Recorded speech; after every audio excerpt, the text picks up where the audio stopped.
me, the start is 50% or more of the race. Why? Because you get a bad start, you have to pass 15, 20 guys. You get a good start, top 3, you have to pass 2 guys.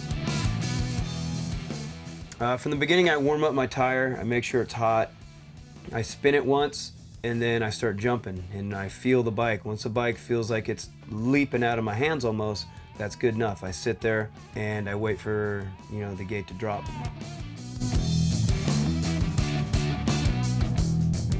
Sit there, have your weight back, feet in front of the pegs, I feel, so you don't slide back, butt a little bit farther back, have more stand up, more up straight. On a dirt start, you want to be here because you're getting traction. Cement, you want to be about here. Yeah, use the front brake because you got your clutch just out a little bit where the bike is kind of wanting to go forward a little bit, so you need your front brake to hold your bike. And with your feet down in front of the pegs, you can hold it too.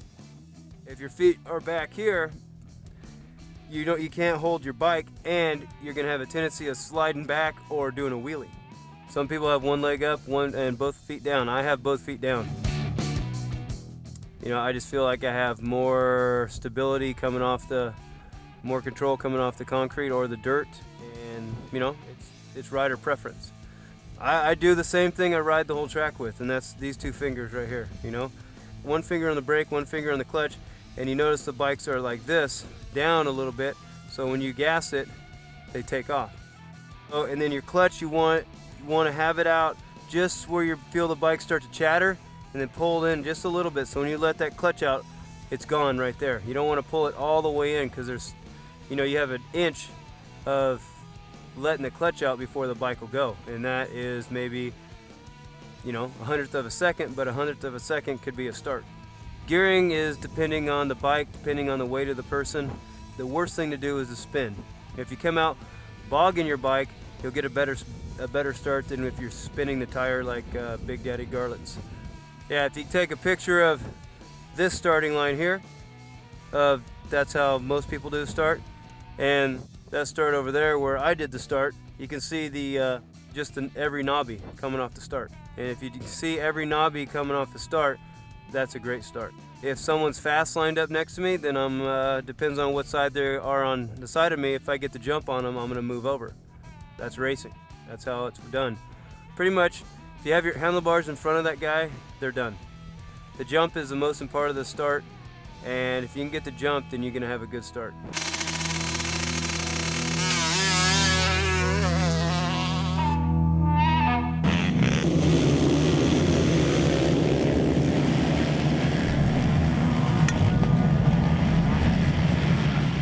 Right here, as you can see, we have a dirt start, and as you can see, we only have 2 gates because in California everybody goes to cement gates, and I think they have a deal with the tire manufacturers, so everybody has to buy more tires.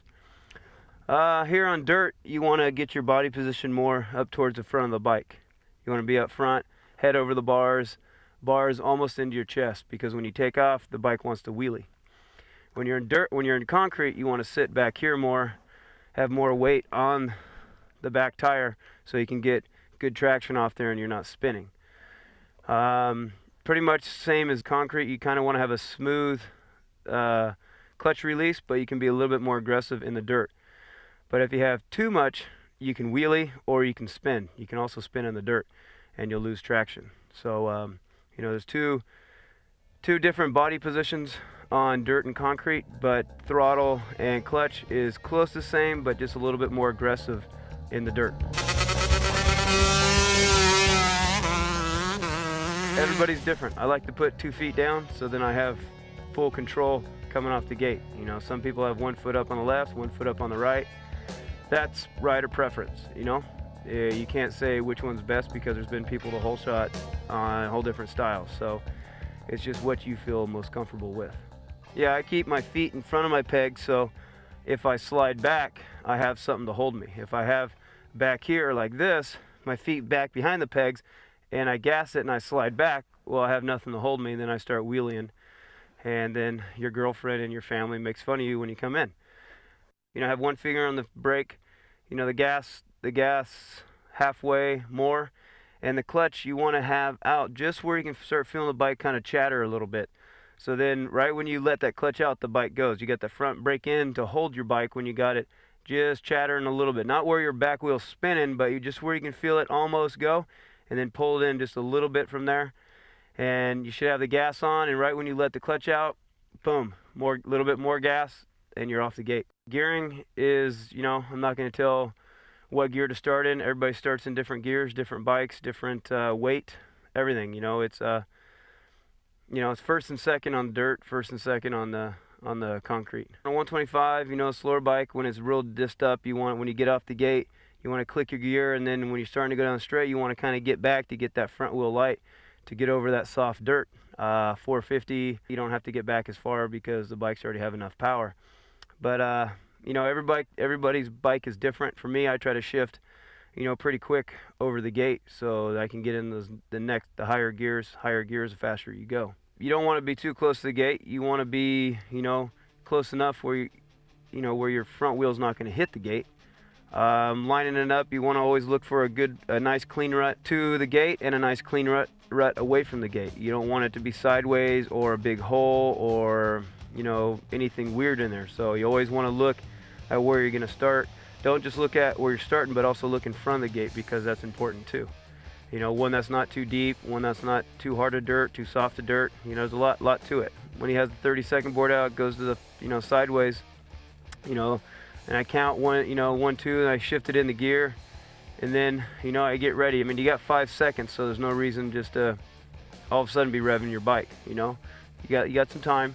So I get revved up, because sometimes when you're staring at it too long, you're not as attentive to the gate.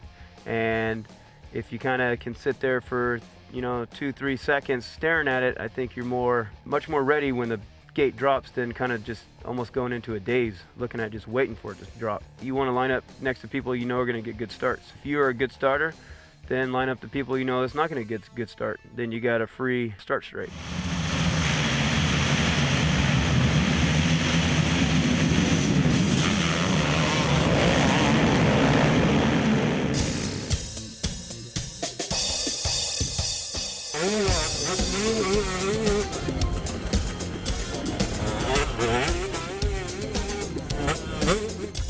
You know, stuff like this where it's hard packed, there's no groove, there's nothing really to hit. You know, keeping in the middle of the bike, keeping your elbows up, keeping your leg off the ground, but more of it is just steady, consistent power, you know? Not getting on it too hard, not getting on it too late, not being too low of a gear. A higher gear on hard pack works better than a lower gear. It might not feel that way, but the tire is always tracking. If you're in too low of a gear, the wheel's always spinning. And that's one hard thing for people to get used to, is kind of almost lugging your bike a little bit, than always being on the gas where you can in deeper dirt. If you come in braking hard with your front end, you're going to have a front end push. If you come in braking with your back end hard, the back end is going to want to come around. And so if you come in with both of them and be consistent and easy on the braking, you're going to have, you know, good traction. Hard pack stuff, you can lock your brakes up, lock your tires up a lot easier than you can when it's loamy. So again, everything is being very consistent and almost easy on the brakes, easy on the gas. In the middle of the corner, you got to sit up front more, because you got to get that front end to track. You got to put weight on that front end to stick. But when you're coming out, then you can slide back and get the traction in the back end and keep that front end light. Now, if this turn was flat and it had traction, you could get on it, be a little bit more aggressive, but with the flat, hard track, you gotta take your time. And coming into a hard, flat corner, it's better to do it 10 out of 10 times good than 5 out of 10 times. Now we do it race pace.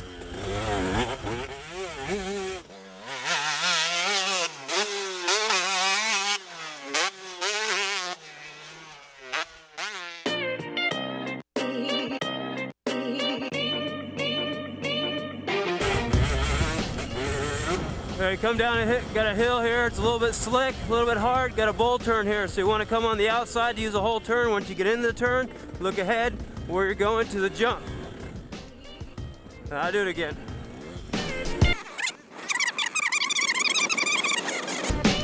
Here we have a long straightaway coming into a bowl turn here, so you want to start on a bowl turn, you want to start where the bowl starts and end where the bowl ends. Then you keep your momentum.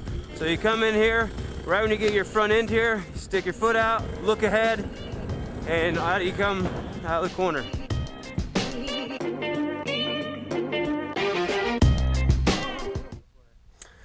All right, here we have a bowl turn. This bowl turn is pretty blue grooved and hard. So the power delivery is the same as a flat corner. You don't want to get too aggressive with it. You want to be in the right gear. You can be a little bit more aggressive because you have a bank. In a bowl turn, if it's not rutted and it's a nice smooth one, you want to enter it where it starts. You want to exit it where it ends. Then you can keep your momentum up. Then you can be on the gas a lot sooner. If you come in the middle, skid it, and turn, you're losing momentum. You're stopping and then going. And to me, the fastest way around it is using the whole bowl, kind of like a NASCAR. They don't come in, skid, and turn.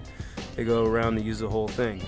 Right when your front wheel enters, you want to be able to turn your head and look where you're going. You go where your eyes go. If you look straight down, you're not going to be able to get on the gas as soon, and you're not going to be able to tell what's coming up as quick. So for me, when you get in there, look ahead and you'll go where your eyes go, and you'll be out of the corner before you know it.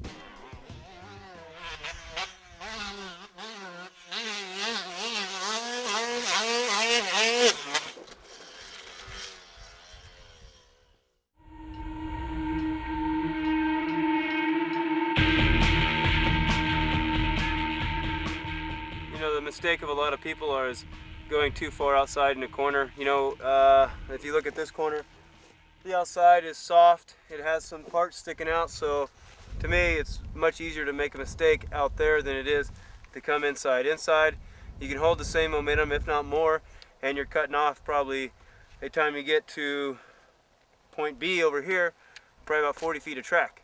So if you measure that out, each lap would be a pretty big difference.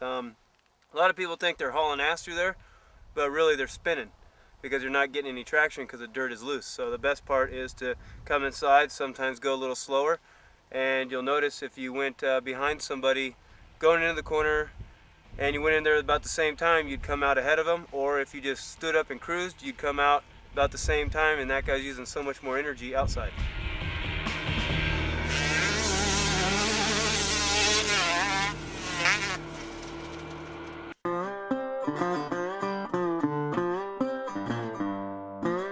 Standing up, going through a sweeper like we're showing, right? Are we showing it right now? Are you showing it right now, or is it, am I? No, we're showing, yeah. Talking about a sweeper that you're looking at now, standing up. You know, you always want to have your head over the handlebars, like you say, so you can look down, see your number plate if you stopped and looked at it. You don't ever want to look at it. Gripping your bike with your knees. These things are it's like the vice, you know?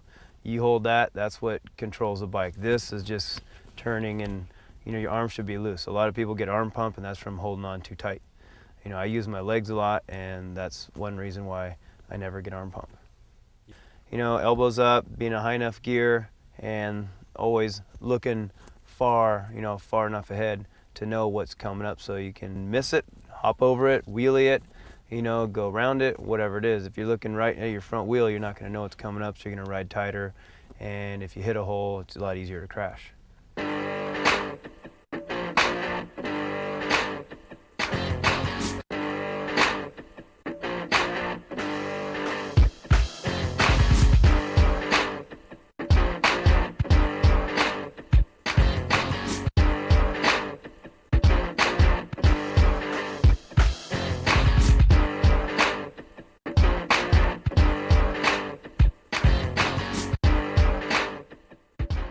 Okay, I did it 3 different ways.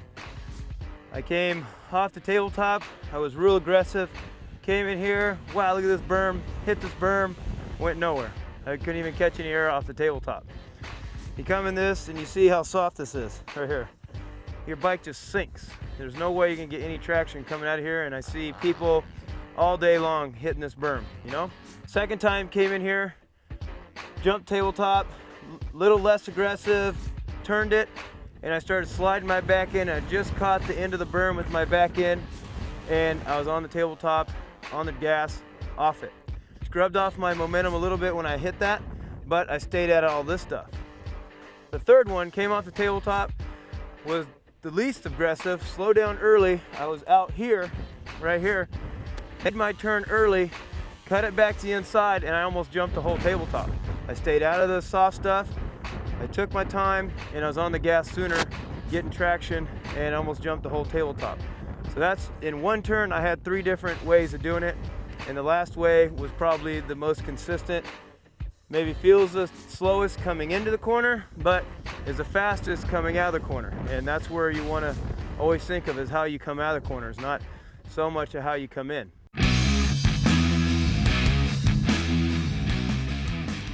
You know, I've always explained in the video to kind of stay out of the powder berms, but you know, I guess you got to know when to use them, when not to use them. As you can tell, when I come into here, I don't try to explode it. I start the turn way up there so I can keep this almost like a sand turn, where it's big and flowing, so I can keep my momentum. And then out here it starts getting harder, a little bit more grip, and then I can get my traction to come up that hill, because this hill is kind of, you know, it's a steep hill. You know, if I came into it inside and tried to square it off and blew into it, I'd lose all momentum. But I keep this berm real big, long sweeper, so I can keep my momentum. In a soft corner like this, a higher gear might work a little bit better, because you're not just digging into the dirt. Coming out of this corner, you should be able to hit at least another gear going up that hill if you come out of it correct.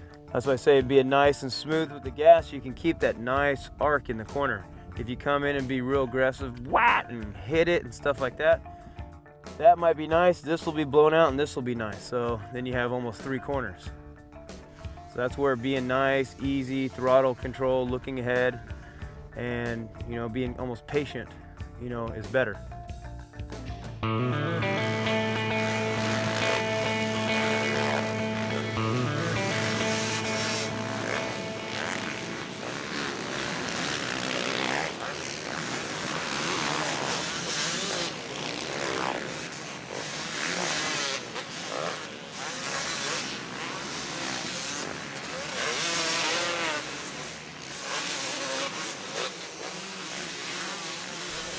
Yeah, no, deep ruts, yeah, those are difficult, you know. It's sometimes it's a little easier to slide back on the seat a little bit, you know, because you're not going to need that front end traction because the rut's so deep. So if you get back a little bit, it's easier to keep your leg up, put it up. If you got you're up forward, you know, your legs farther out towards the front end, so you have to keep it up even higher. So it's a little bit, it might be a little easier to slide back a little bit and go through it, and then it's easier to put your leg up and it's out of the way.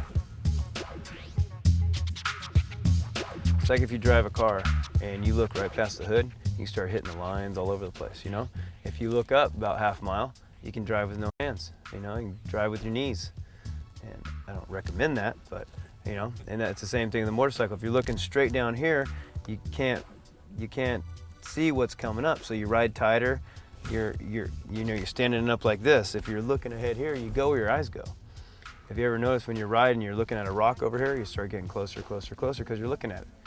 And through a rut, if you come into it and look to the end of it, you go where your eyes go. And that's when you don't hold on tight. It's all one motion, just. The most important things are looking ahead in a corner when you enter the rut, you know, looking towards the end of the rut, trying to keep your leg off the ground as much as possible. If you hit your ground, your bike will stand up, or it'll bring you back on the bike, and then you're off balance.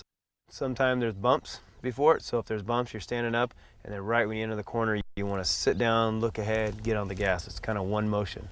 Right. If it's smooth, you're kind of sitting down, and then you can, you know, you're already sitting down, so you get in the corner, leg out, look ahead, on the gas. And for me, I think everything should be kind of like one motion. You know, it's not like, okay, I sit down, okay, now I got my leg out, okay, now I gas it. No, it's all one, just rah.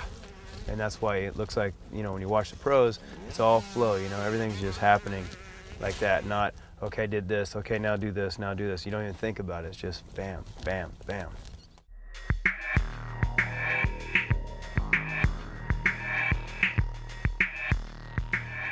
These whoops here aren't tractor made, they're more made by the motorcycle, you know, more naturally made. With these, you know, you kind of want to keep your front wheel up, because each time you get your front wheel in, you have the suspension will go down, you'll catch air, you'll, you know, lose a forward momentum. So for me, I like to come through these and get my back wheel in every hole. Every hole I get in, I try to work it, kind of row it like you're rowing a boat, so you can keep the back wheel in each hole like this, instead of hitting off the top and losing that momentum, or getting your front end like this so you're bouncing. When you're going through, is a combination of, you know, pulling up on the bars and pushing down with your peg.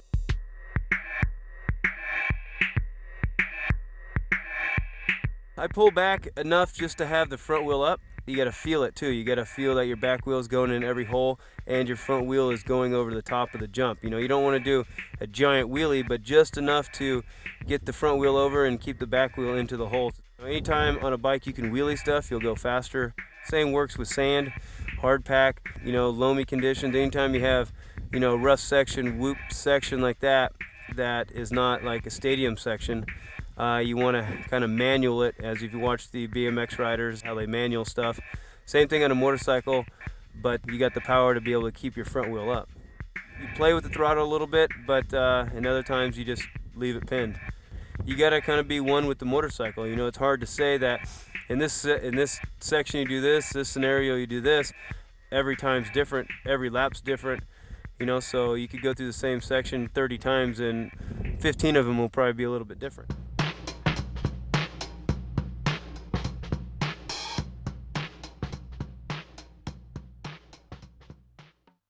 Probably the size of them. These are rounded, so it's you know, they're very far apart, probably good, you know, 10 feet apart from tip to tip, but they're rounded, so you can you know, you can judge, okay, if I skim them and I get into the bottom of them, it's going to be no big deal.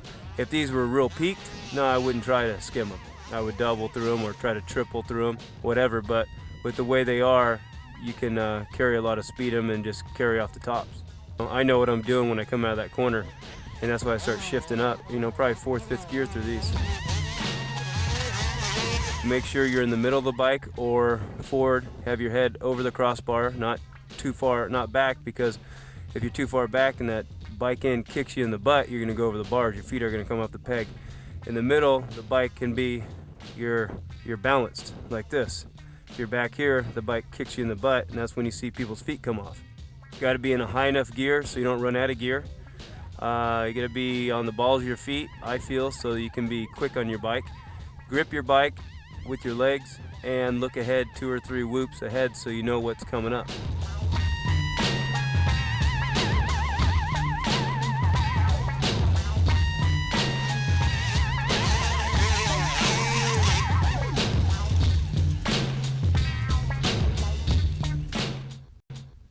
Okay, with these jumps here, it's kind of a rhythm section. It's depending on what bike you have. 125 probably to 250F, you're gonna triple coming in. If you had a 450, you possibly could quad. You wanna stay forward, try to stay as low as you can off each one. Get as much traction, as much drive as you can too, because that always picks up speed. Body positioning is more over the front end, you know, so you don't get kicked from the back end, and you can be more aggressive that way. Downside it a little easier. These, sometimes it looks like you can skim through them, but they're a bit of a distance to skim through them. You know, maybe like say on a 450 you probably could, because you have that momentum, that power. On a smaller bike, you're gonna have to, you know, jump through them, and they're not really steep enough to tap off them. You know, they're kind of rolling ones, so you know, you kind of only have one way to do it, but if that's the only way, then do it the best way and the fastest way you can do it.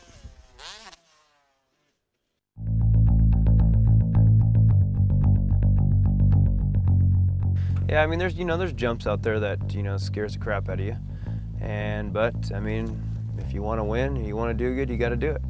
You know, I know there's been some jumps that every lap I'm just going, man, come on, one more time, one more time, one more time, one more time. And then, you know, but you got to be able to focus. You got to be able to kind of, you know, keep that fear out of you. And, you know, be able to, so you can do it every lap. And that's what it takes. If you want to be the best or win, you got to almost do, sometimes you got to do stuff you don't want to do.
As you see, we got a rhythm section coming up. So you want to make the rhythm section, you want to be able to come in the corner smooth. You don't want to be coming in this corner sideways where you're going to have to screw up speed.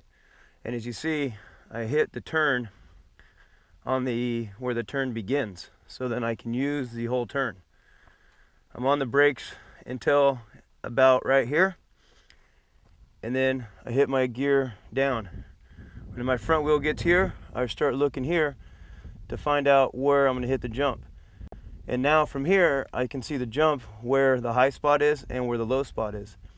And on 125, you want to hit the high spot because it's a far jump. So I'm on the gas here. When I start exiting the corner, right when I start hitting, you know, feeling the power to the end, I hit the next gear. When I'm coming up to the jump, I'm holding my breath. No. I'm committed right here, I'm committed. So right about, say here on the jump, I start standing and lifting with the bike. And when I hit this jump right here, the bike is completely up into my chest, lifting up with the bike, legs, arms, so I can get over the jump.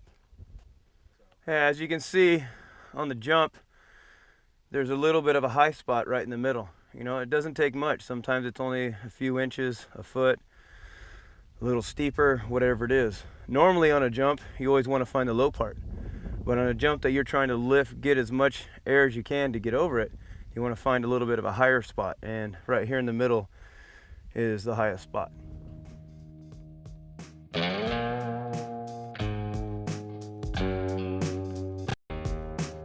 Yeah, as all of you 80, 60, 125, 250F riders, if they're watching this video, know about some jumps that you can't get over. You're barely getting over it. And in this video, you'll watch myself coming over these jumps that I can barely get over on my 125, but I'm hitting them in the correct gear. I'm back on the bike a little bit, trying to compress that back end to get the bike to lift up the most. Right when that front end starts coming up, I'm lifting up with the bars, pulling it into my chest and pulling the bike up as high as I possibly can. So when I'm up in the air, I'll be up in the air as long as I can. I know that's different from the other things I've said, but these jumps are different. You got to try to get over them.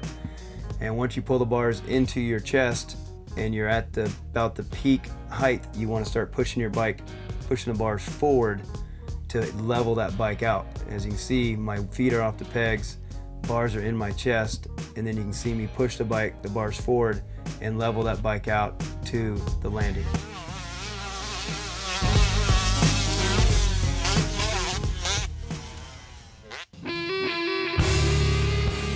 These jumps here are probably the scariest for the average rider and for the pros.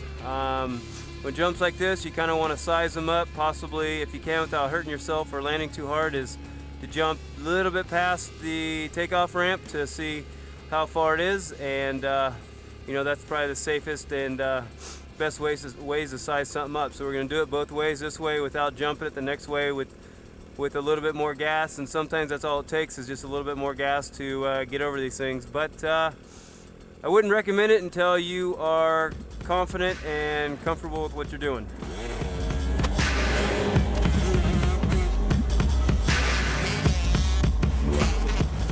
So right there you saw that I had to jump, let off the gas, get back on the gas, let off the gas, and get back on the gas again. So when you commit to jumps like this, you can take that second jump out and not having to let off the gas, and then you're on the gas all the way down the hill. There we go for the one. Woo!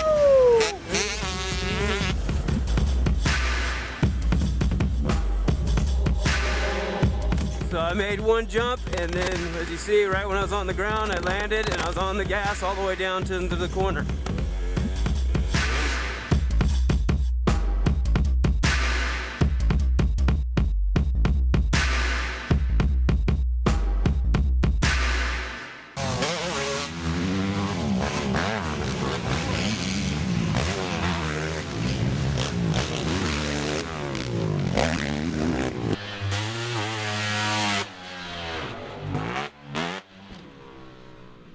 Coming off this jump here, standing up, right when I'm coming into it, I'm standing up, and then I get into the bike. Come into the bike, and when I come up, I come back up with the bike. So the bike's squatting down, so am I.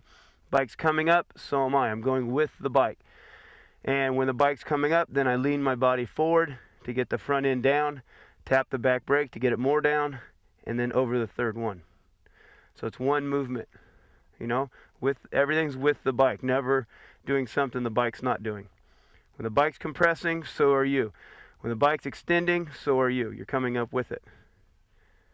And the bike's going forward, so are you. You're coming over the bike. Tap the back brake, and with your weight, we'll bring the front end down over the third one. You want to compress the back suspension. You want to get that down so when it comes up, it'll get you more air, get you more lift. So you kind of want to sit more back here on the bike from the middle to the back, not up front. That'll get you more compression. So you're coming in here, sitting back here on the bike, off the jump, in the air. You're bringing your body forward to bring the front end down, maybe even tap the back brake to get it down more, to get it over the third one. So there is one technique, up, and then how it has a ramp like this, you kind of go with that as sitting on the bike. Come down, down, and then up, and you're coming up with the bike.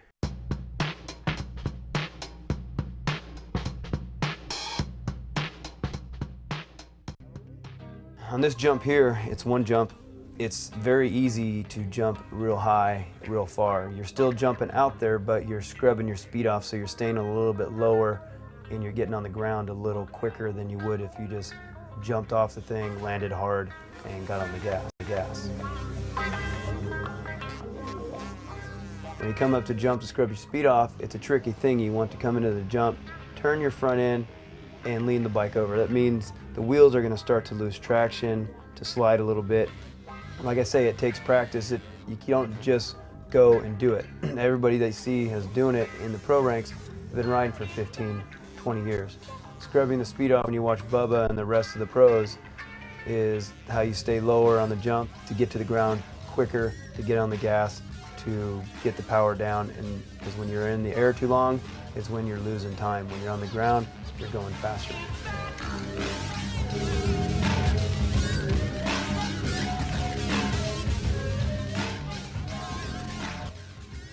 When you come up to jump to scrub your speed, you want to be in the middle of the bike. Your feet on the pegs. Use your legs and your bars to scrub the speed. Sometimes there's a point when you use a bar so much that you let your legs or feet come off the foot pegs to let the bike lean over easier. Yeah, when you straighten the bike up, you want your feet back on the pegs when you're landing. And when I talk about taking your feet off the pegs, it's taking your feet off the pegs just a little bit. You're lightening the bike up, you're lightening it up, taking your feet up off the pegs so you can turn that bike over.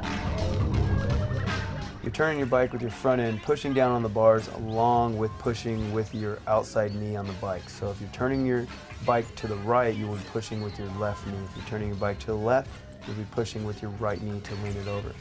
It's almost like a whip, but you're trying to stay low on the ground. The majority of the time, you're in the middle of the bike. You never want to be on the back of the bike when you're trying to scrub speed. Ideally, you want to be in the middle of the bike, head over the bars, where if you stopped, froze it in time, you could look down and see your number plate. That means neutral on the bike, middle of the bike.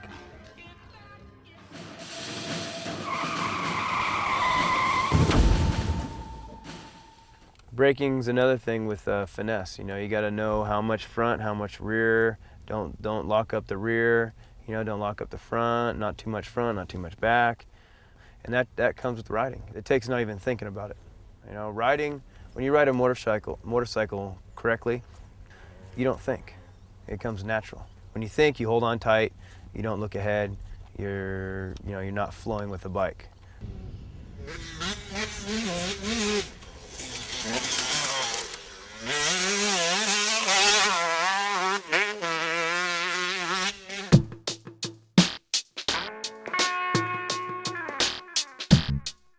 This downhill is steeper than any downhill I've seen on any race course or national course. As I come from the top, there's a couple bumps down the hill, and I hop once, hop again, and right when I'm coming down to the corner, that's when I hit my brakes.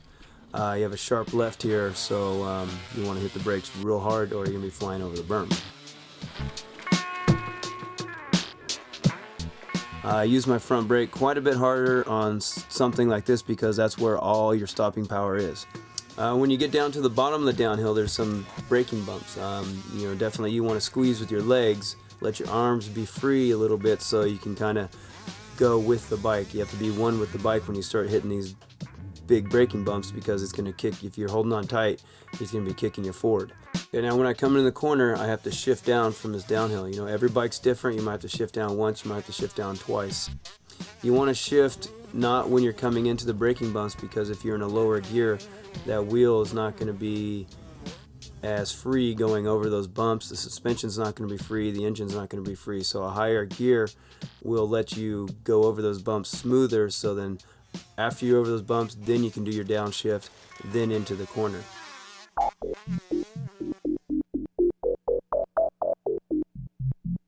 A lot of people come down this hill, brake early, and then when they get to the jump, they'll blip the gas, so it'll make the bike have, it'll get more air, and they're braking too soon. For me, I come down the hill as fast as I can, brake, and then coast off the jump where I can stay lower, and I'm not catching as much air, and I can hold the gas on and my speed into the jump a lot harder. When I come down the hill, you know, I'm on the front and the back brake evenly. You know, I never use one or the other too much.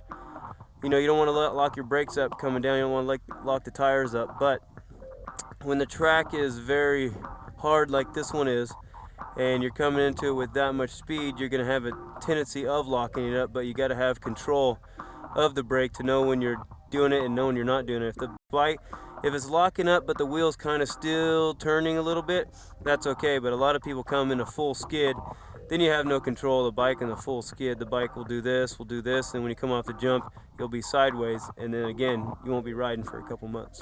I'm on the gas hard as I can, and then brake hard as I can. But again, on a slippery surface, you got to have the control or the you know, the patience there to not just completely lock them up, but you got to again be with the bike. You know, you got to feel what the bike's doing. Don't just do what you think you want to do, you got to feel what the bike's doing too. For me, when you do it for so long, it just comes natural. You don't think about it. It's just what you do, you know. But for riders that are learning, you know, pay attention to what the bike's doing. I mean, each bike's different, you know. 2-strokes, you don't have the engine brake, but 4-stroke you do. But again, it's a feeling thing, you know. You got to know what the bike's going to do, and sometimes on a 4-stroke, you can give it a little bit, just a little blips, you know, off it to keep it from engine braking. But also, if you're in a higher gear and then you can shift down in the air, you're not going to have so much engine brake. The best way to get traction is, you know, if you got a tacky track, you're always getting traction, so it doesn't really matter. But if you got a hard pack, you know, kind of a little bit sandy or rocky track, you always, you know, you want to be in the highest gear you can without the bike lugging, because then you're always getting traction. If you're in a low gear, the wheel's spinning, you're going nowhere, you're getting no traction. You want to work the bike, kind of be, you know, kind of work with the bike and feel the bike, you know? You don't want to just sit there, hold on, and, well, I'm spinning. No. If you're spinning, okay, we'll move around a little bit and, you know, work with the bike and, you know, find where it gets traction or where it doesn't get traction. Finesse, you know, the throttle, clutch, positioning, gearing, you know, it's all that stuff.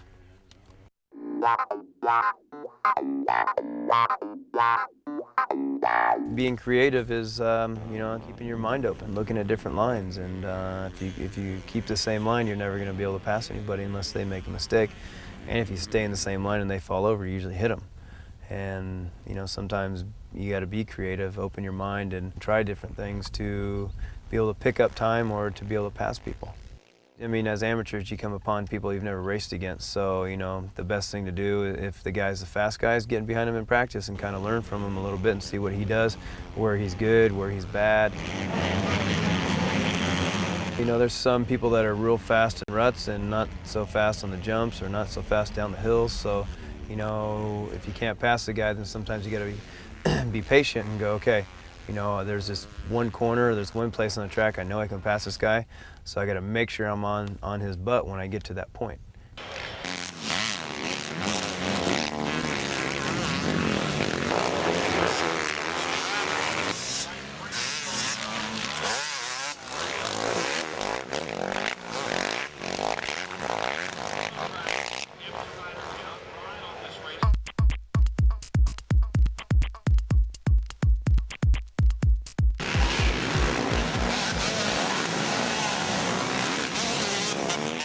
Lines are the most important thing in a motocross race, is you know, being able to be open-minded to try different things. Even if it might be a little slower, you try it. And also in practice, not always trying to be the fastest guy, but trying to be, if you know the track's going to be hard to pass on, go out there and try to make new lines in practice, because that's the only person that's going to make them. A lot of the other people aren't going to. My situation this year, being on the 125 against 250Fs, sometimes I got to sacrifice my lap times to be able to try to make new lines, inventive lines for when the races come, and I have my lines where I can try to pass. And you know, I think that's important. But don't, you know, to me, people that ride the same line all the time are lazy people. You know, if you move out of the line 6 inches, a foot, it's smooth, and people don't see that.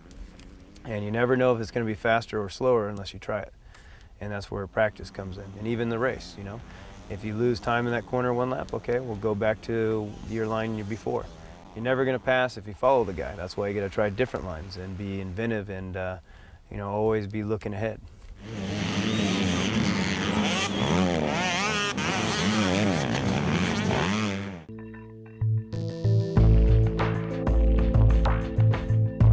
Lines uphill. You know, uphills have a tendency of having a lot of bumps going up, a lot of acceleration bumps. So you want to look ahead, look where you're going. You could even move over a foot, 2 feet from either side and get out of the bumps. If you have an uphill that has a little bit of turns to it, you want to try to make it the straightest shot as possible, so when I get to the next turn, I am holding the most speed, not using more track than I have to. Again, cutting down the distance from point A to point B. When I come out here to the outside and I got this right-hander, I have the opportunity to go inside or outside because I'm on the outside of the track coming into it.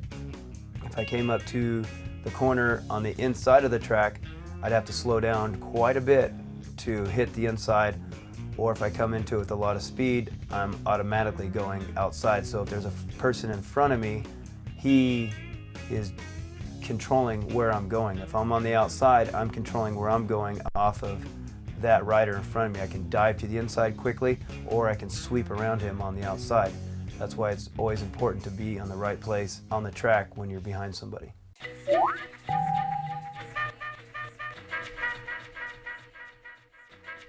Okay, this is an off-camber switchback. You know, you got some more speed coming with this. It's a little bit different than just a normal off-camber turn. As you can see, I do it a couple different ways. You can kind of come down, hit a berm, and then make 2 turns out of it. You know, 1 turn, 2 turns, or you can come down, slow down a little bit, and cut across it and make it more of a straightaway. So if you got a tape measure out and measured it from point A to point B both ways, making 2 turns out of it, you're going to probably have 30-40 feet more track than when you measured it from slowing down and cutting across it and making it just a straightaway. As you can see, when I come on the outside to hit that berm, I'm coming down the hill with a lot more gas. But I have a nice berm to hold me, so I can be a little bit more aggressive. On the inside, I come down the hill, I let off the gas, I'm patient, and I make a straightaway out of it. So again, when I get to point B, I'm going faster, or I'm going to get there quicker than making 2 turns out of it. And again, you have to be patient sometimes to be quicker. Slow down to go faster sometimes. When you're going across a off-camber turn, off-camber straightaway, whatever it is, you don't want to be off the gas coasting, because then your wheel's not getting that traction. If you can just a little bit of gas, just so you can hear the bike, that's keeping that wheel turning, that's keeping that wheel always trying to fight for traction. You don't want to just come in, chop the gas, and try to roll around it. You're not going to have any forward momentum or any traction on the rear wheel.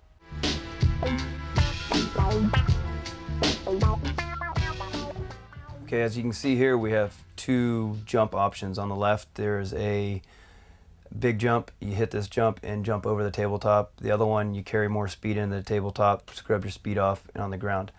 I go to a lot of local tracks, a lot of amateur races, and I see these guys just catching huge air. So when they come in, you know, they talk to their girlfriends, and girlfriends taking pictures, and look how badass I am, I can jump this big jump.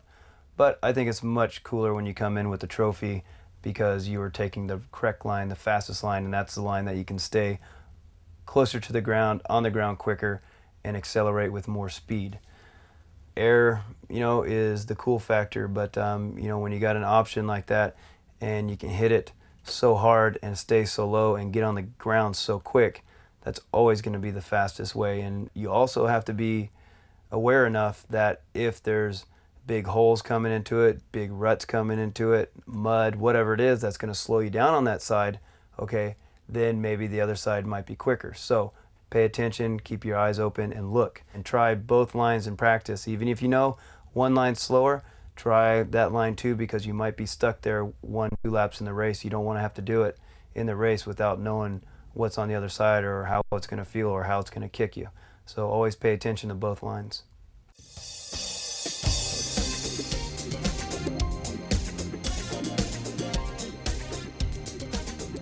What kind of video is this? Is it a hoodie video? Yeah, nah, you know what, I try not to get in that superstition. That's what it is. No, superstition stuff, because it's all mental. You know, like a color is gonna make you do good or bad. No, it's all in your head. And people always have these superstitious things, knock on wood, this, that, come on. What the hell's knocking on wood gonna do for you? Nothing.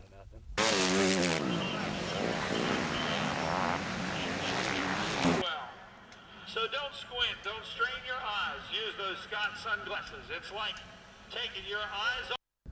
You know, yeah, when you're as naturally as talented as me, huh? Never broke a bone, you know? What do you do? Never had a crash? Oh. Good job. More popular than you thought, huh? Who's that media whore?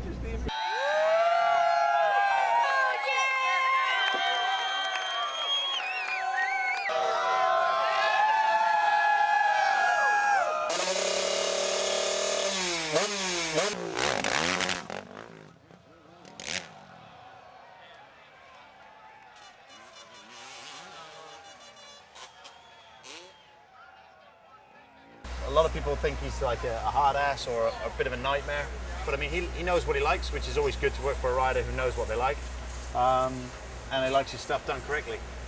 So it's a pleasure to work for him. If I have back here like this, my feet back behind the pegs, and I gas it and I slide back, well, I have nothing to hold me, then I start wheeling. and then your girlfriend and your family makes fun of you when you come in.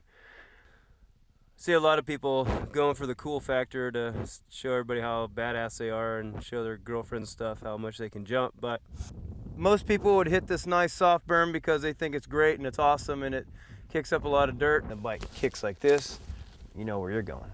You're gonna be a damn dart.